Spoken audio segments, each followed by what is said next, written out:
Eu sou Hillary Schneider e líder de World Wide Wings. E aí vem o episódio 114 da minha série O Despertar da Noiva com o tema Ataques Demoníacos ao Despertar Messiânico.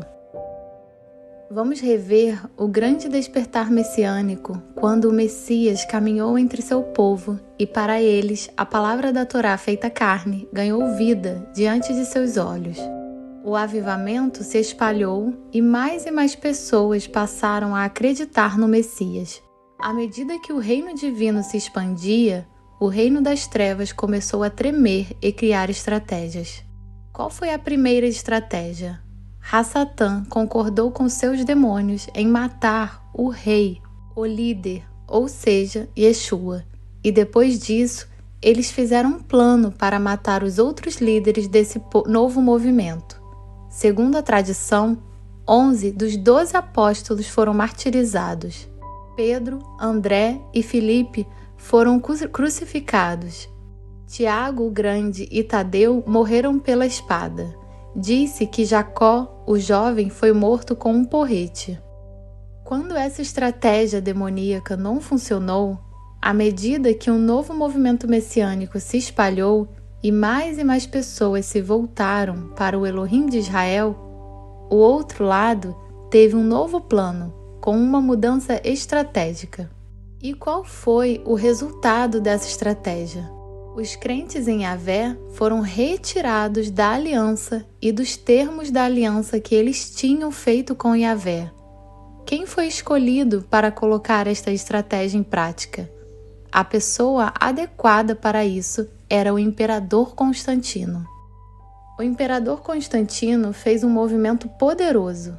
Em primeiro lugar, ele interrompeu a primeira estratégia de matar os crentes e ofereceu-lhes um prato de ouro.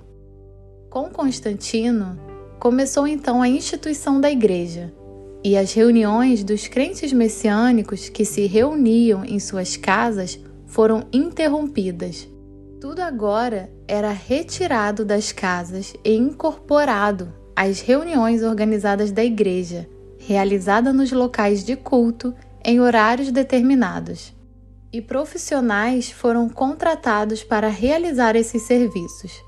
Isso empregou uma estrutura que foi organizada de cima para baixo. Como resultado, o órgão vivo das reuniões dos crentes messiânicos foi confinado a edifícios e estruturas. Cerimônias e rituais públicos substituíram a adoração de indivíduos a seus Elohim. A partir de então, houve um clero pago. Associado a isso, foi que o imperador Constantino roubou os fiéis de suas raízes hebraicas. Ele era altamente antissemita. Ele proibiu a observância do Shabat e instituiu a observância do domingo. Ele aboliu os festivais de Yahvé e instituiu a Páscoa, um festival pagão da primavera dedicado à deusa Estar, a deusa do desejo sexual e da fertilidade, e colocou a ressurreição de Jesus neste festival. E até hoje, a Páscoa é celebrada nos círculos cristãos, sendo que os festivais bíblicos da primavera são a Páscoa, a festa dos pães asmos e a festa das primícias. Ele então colocou o aniversário de Yeshua no festival romano do solstício de inverno, celebrado em 25 de dezembro. Ele determinou que esta festa deveria ser a festa do nascimento de Jesus a partir de agora. Constantino criou uma nova religião, o cristianismo, caracterizado pelo pensamento greco-romano. A mistura obscureceu completamente o pensamento de muitos. Muitos cristãos dizem que essas festas são festas dos judeus, mas isso não está escrito na Bíblia. Em Levítico 23:2 diz: Orienta os israelitas do seguinte modo: as festas de Yahvé, as quais os convocareis, são as minhas santas assembleias. Estas são as minhas solenidades. São as festas dele. E Elohim deu esta instrução não só aos judeus, mas a todas as 12 tribos e aos estrangeiros. E esse pecado de mistura não é uma novidade. As tribos do Reino do Norte os israelitas, a casa de Israel, estavam nessa mistura que Yahvé puniu severamente e, como resultado, as 10 tribos perdidas estão no exílio até hoje. E até hoje, muitos estão presos nesta religião mista do cristianismo.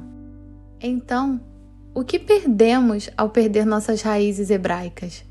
Basicamente 4 coisas. Perdemos a perspectiva hebraica da Bíblia. Perdemos o contato com o dia a dia da nossa fé em nossos lares, da mesma forma que os primeiros crentes fizeram. Perdemos as atitudes hebraicas para com Yahvé. Perdemos a visão hebraica de como devemos encarar a vida.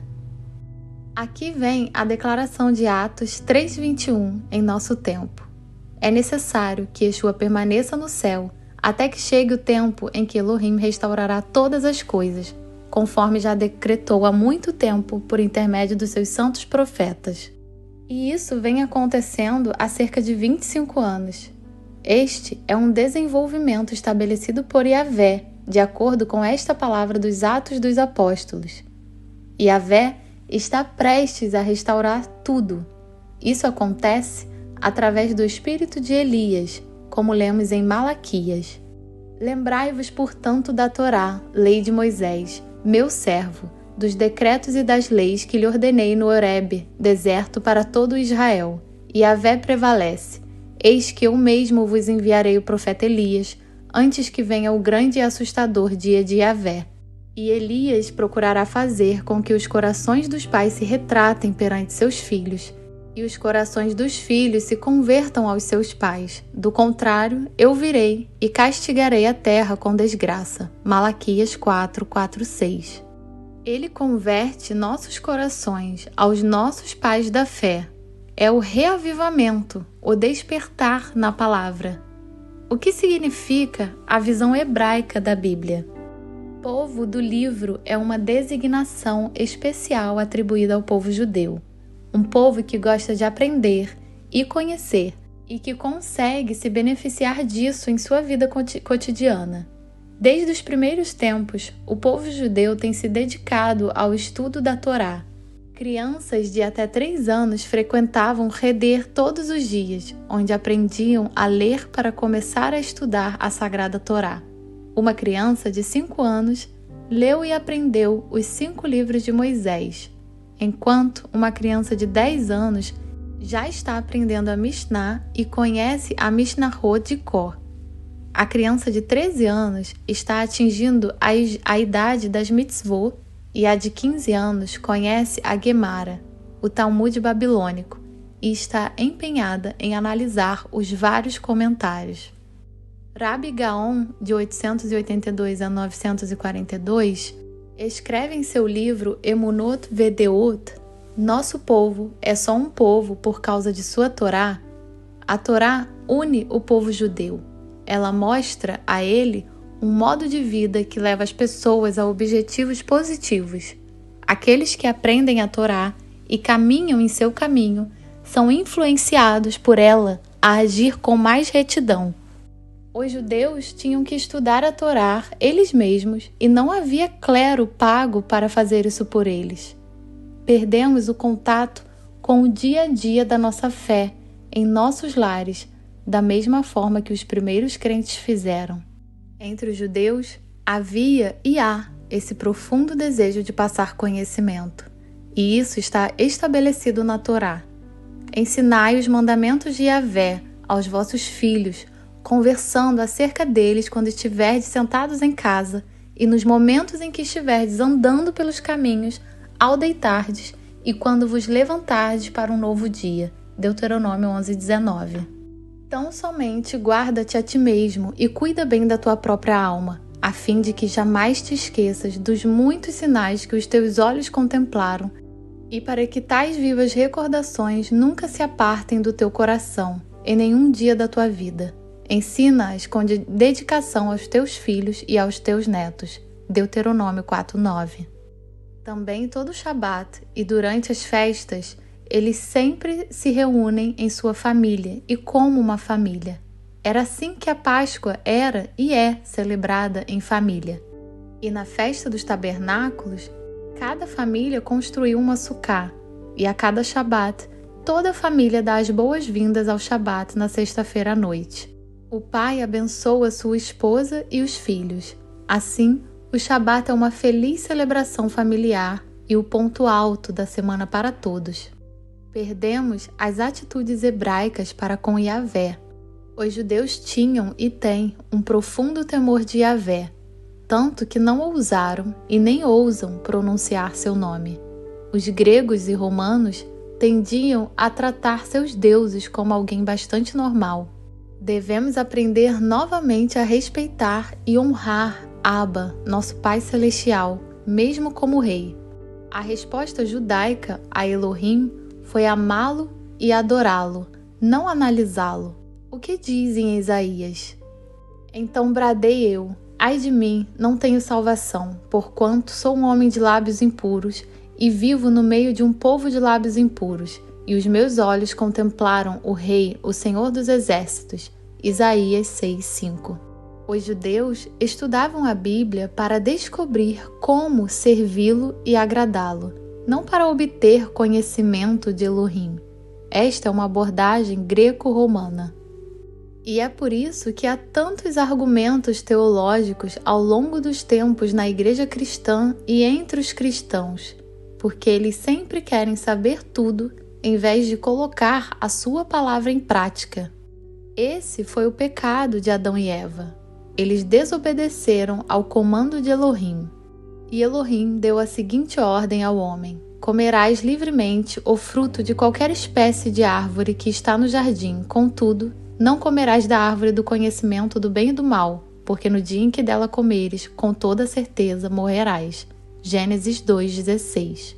Como disse um rabino, os judeus estão mais preocupados em descobrir o que Elohim quer que eles façam do que em descrevê-lo. Nós perdemos a visão hebraica de como devemos encarar a vida. Grego e romano estavam divididos em um mundo espiritual e material. Estar perto de Yahvé significava evitar o material, por assim dizer, como riqueza, desejo sexual e etc., que também levaram ao celibato na Igreja Católica. Mas no pensamento hebraico não há dicotomia. O pensamento hebraico não é evitar a riqueza ou o sexo, por exemplo, mas vê-los como uma dádiva dada por Yahvé dentro do casamento. Os judeus veem que tudo na vida é um presente de Elohim e que Elohim deseja que seus filhos desfrutem de suas bênçãos. Porquanto do Senhor é a terra e tudo o que nela existe. 1 Coríntios 10:26. Isso significa que as coisas materiais também são boas e também vêm de Yahvé. Elohim quer que nos alegremos por causa da abundância de tudo. Assim diz em Deuteronômio 28, 47 e 48. Considerando que não quiseste obedecer e servir a Yahvé, teu Elohim, com alegria e bondade de coração, na abundância de tudo que ele proveu para teu usufruto, então servirás ao teu inimigo, que o Eterno enviará contra ti, trazendo fome, sede, nudez, falta de absolutamente tudo. E descobri também que a própria condição de comer, beber e desfrutar das recompensas pelo seu trabalho é um presente de Yahvé. Eclesiastes 3:13. Não devemos ser ou nos tornarmos judeus, mas sim sermos levados de volta às raízes hebraicas e compartilhar o modo de vida e a perspectiva hebraica. Sejam todos ricamente abençoados.